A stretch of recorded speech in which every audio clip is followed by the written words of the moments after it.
For 30 years, The Tonight Show starring Johnny Carson looked effortless. Laughter, charm, and perfect timing every night. But what viewers didn't know was that everything happening on that stage followed a set of unwritten rules. Carson ran his show like a kingdom. Guests, staff, even producers, everyone followed his secret rulebook. Break a rule and you might never be invited back. These weren't the kind of rules you'd find in a contract. They were whispered about backstage, enforced through silence, and feared by everyone who worked with him. Tonight, we're revealing the hidden laws that kept Johnny Carson's empire running, the rules nobody ever talked about. Rule 1. You don't cross the host. Johnny Carson didn't need to shout to make a point. He only had to go quiet. In the world of late-night television, silence from Johnny was more dangerous than any public feud. If he didn't like you, you simply stopped getting phone calls. One day, you were America's favorite guest. The next, it was as if you never existed. Everyone who worked on The Tonight Show understood this rule without ever hearing it out loud. You never cross the host. Carson had the kind of influence no late-night star has ever had since. Appearing on his couch could launch a career overnight. Comedians like Jerry Seinfeld, Ellen DeGeneres, and David Letterman all owed their first big breaks to that single gesture, Johnny's nod toward the sofa. But the same gesture, withheld, could kill momentum just as fast. Guests who interrupted him, talked over his punchlines, or tried to upstage him quickly found their invitations drying up. One of the clearest examples came from his feud with Wayne Newton. Newton claimed that Carson made jokes about his masculinity on air. When Newton confronted him privately, Johnny brushed it off with that trademark smirk, the kind that could charm or cut depending on which side you stood on. After that, Newton said he was never treated the same in Hollywood again. The king of late night had spoken, without saying a word. Behind the scenes, producers and talent coordinators kept lists, not official ones, but mental tallies of who was in and who was out. No one wanted to be the person who booked a guest Johnny disliked. His approval dictated the rhythm of the entire show, and no executive dared override him. It wasn't written policy, but it was absolute law. If Johnny doesn't like them, they're not on the show. Even Carson's staff wasn't safe from that invisible line. Writers who argued with him or tried to push material he didn't approve of often found themselves quietly reassigned. Some were never called back. He didn't need to fire anyone in anger. His power was quieter than that. One cold stare or a long pause in conversation was usually enough to remind them who controlled the laughter. This rule created an atmosphere that was both respectful and fearful. Everyone wanted to impress Johnny, to earn his grin, his laugh, his nod. But under that respect was a current of tension, the knowledge that one misstep could undo years of loyalty. It wasn't just about keeping your job, it was about keeping your place in his world. And yet that iron control was part of what made the show so flawless. Every joke, every pause, every camera angle served his rhythm. To cross Johnny Carson wasn't just a career mistake, it was a violation of the natural order of television itself. Because in the world of late night, The Tonight Show didn't revolve around NBC, it revolved around him. Rule 2. Control the narrative. Johnny Carson didn't just host a show, he edited reality in real time. Every laugh, every pause, every surprised reaction from the audience happened exactly when he wanted it to. While most hosts relied on charm and instinct, Carson relied on control. He dictated how long a joke should land, when the crowd should clap, and even what kind of emotion a segment should evoke. To viewers, it felt natural. To those behind the curtain, it was orchestration on a master level. He was obsessive about appearances, not just his own, but everyone's. Before each taping, producers and writers knew to brief him on every guest, their latest work, their reputation, and most importantly, whether they could be trusted live. Nothing irritated him more than being caught off guard. If someone tried to shift the narrative, Carson shifted it right back. He didn't lose control, ever. One of the most famous examples came in 1973, when a self-proclaimed psychic named Uri Geller was invited on The Tonight Show. Geller had built his fame on supposedly bending spoons with his mind. But Carson, a former magician himself, didn't buy it. He quietly arranged for all of Geller's props to be replaced with ones the psychic hadn't brought, preventing any possible setup or trick. When the cameras rolled, Geller fidgeted, stalled, and failed to perform. Millions watched as his act fell apart on live TV. It was polite, quiet humiliation, and it proved Carson was always one step ahead. That moment wasn't just a debunking, it was a statement. Carson had sent a message to anyone who might try to use his show for manipulation or deceit. He was the one in control of the illusion. The Tonight Show might have been built on entertainment, but Carson treated it like journalism wrapped in comedy. He controlled the narrative, the truth, and the myth, often in the same breath. This kind of precision extended beyond guests. Carson was known to have writers rewrite monologues seconds before showtime if a joke didn't sit right with him. Sometimes, entire sketches were cut after hours of preparation because one line didn't sound authentic enough. It wasn't about perfectionism for its own sake, it was about ownership. If it aired, it belonged to Johnny. If it failed, it never saw the light of day. Even his on-screen vulnerability was scripted. The stumbles, the sighs, the rare moments of self-deprecation, all calculated for effect. Carson understood that authenticity was the most powerful illusion of all. He let just enough imperfection through to make audiences believe they were seeing the real man. In truth, they were seeing the version he wanted them to see, and nothing more.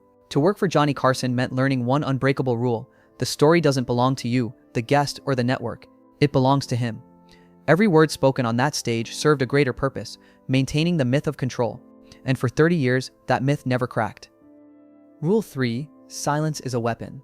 Johnny Carson never needed to yell. His silence did all the talking.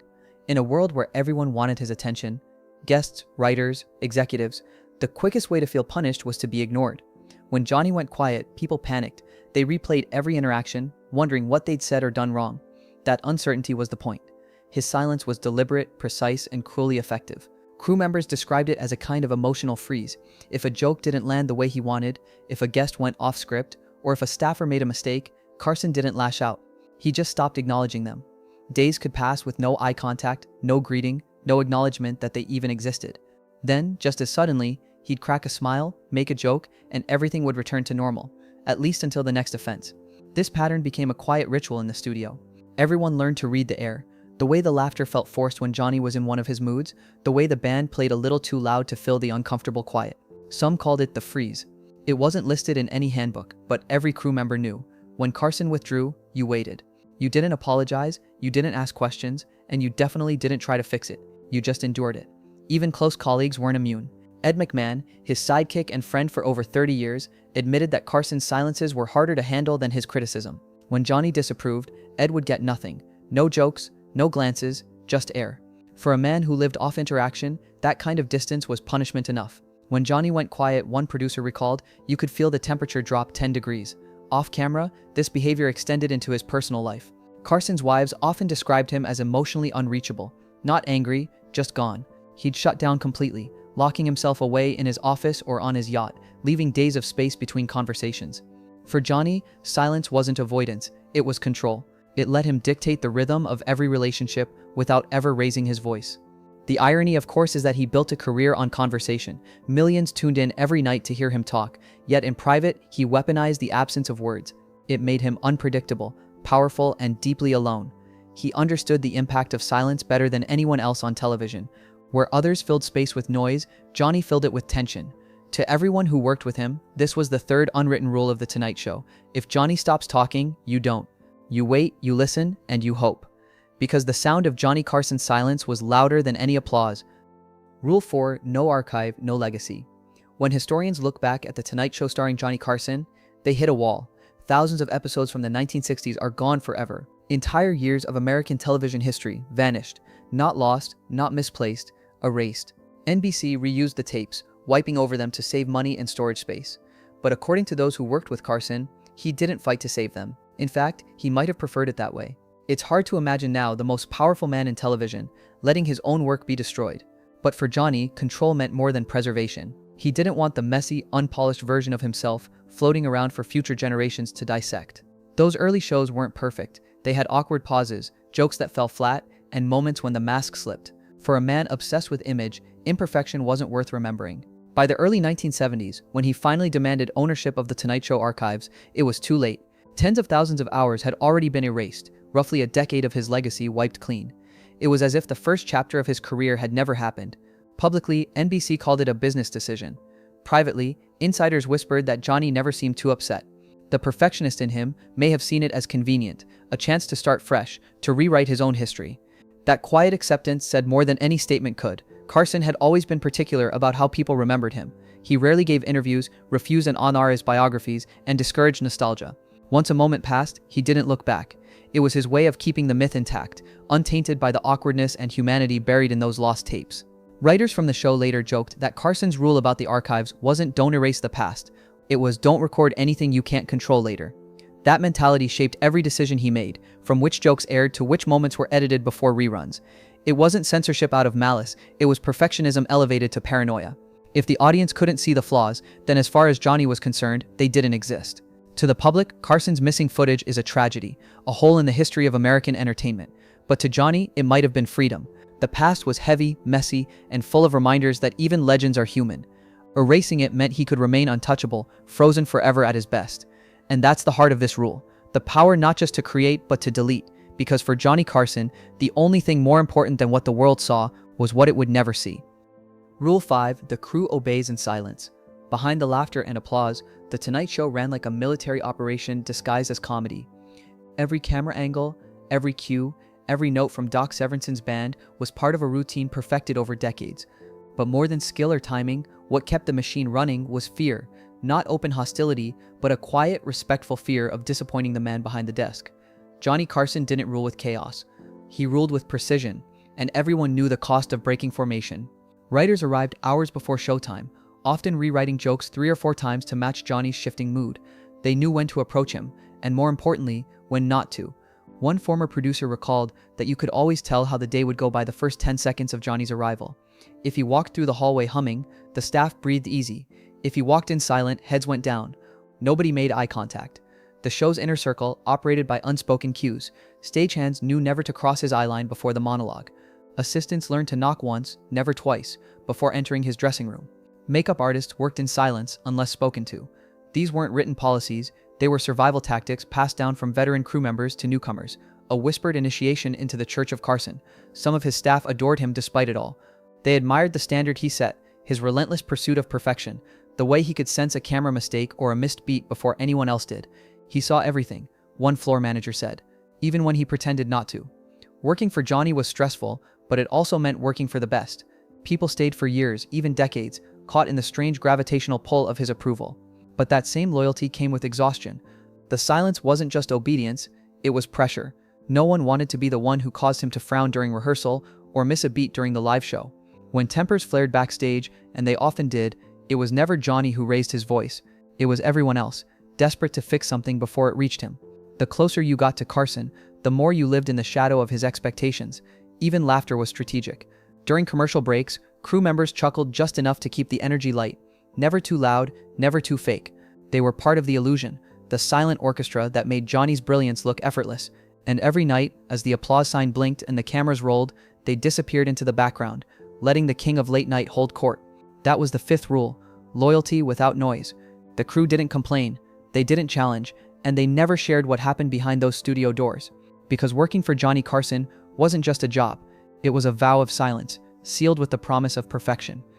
Rule 6. No vulnerability. If there was one thing Johnny Carson feared more than failure, it was being seen, truly seen. On television, he mastered vulnerability in small doses, a sigh after a bad joke, a quick smile after a moment of silence. To audiences, it felt human. But those flashes of emotion were rehearsed, measured, and perfectly timed. Carson had learned early that a little honesty made him relatable, but too much made him real. And real wasn't safe. On camera, he projected warmth and confidence, but those who knew him privately said he carried himself like a man behind glass. He never raised his voice, rarely shared personal details, and avoided confrontation at all costs. When conversations turned emotional, he retreated, sometimes physically, sometimes just with a look that told you the discussion was over. One writer described talking to him as trying to have a heart-to-heart with a locked door. This lack of openness wasn't arrogance, it was armor.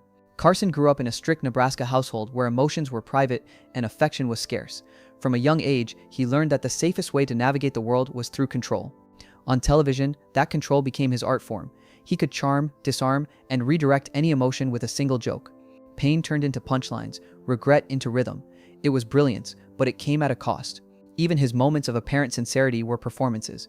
When tragedy struck, a scandal, a divorce, or even the death of his son in a car accident, Carson handled it with the same poise he brought to his monologues.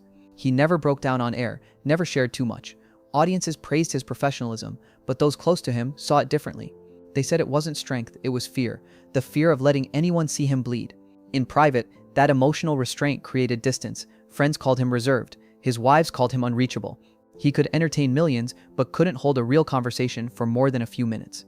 People mistook his quiet for mystery, but in truth it was emptiness, the silence of a man who'd built walls so high even he couldn't see over them anymore. Carson's refusal to show vulnerability became one of the unspoken laws of The Tonight Show. The staff followed his lead. Emotions weren't professional, mistakes weren't discussed. Everything stayed smooth, light, and polished. To survive in his world, you had to wear a smile even when things were falling apart. He taught everyone around him the same rule he lived by: never let them see you crack. That was Johnny Carson's greatest illusion. Not the comedy, not the charm, but the idea that he was unbreakable. The truth was that the laughter he gave the world came from a man terrified of being laughed at. And for 3 decades, he never let the audience or anyone else see the difference. The final rule. In the end, every rule of Johnny Carson's world pointed to one truth. Control was everything. He controlled the guests, the laughter, the narrative, even the memory of his own past. But behind that mastery was a man terrified of losing it. The silence, the perfection, the mystery, it all protected him from being human. The Tonight Show wasn't just a stage, it was a fortress, and Carson was both its king and its prisoner. Because the final rule of Johnny Carson's empire was simple: never let them see who you really are.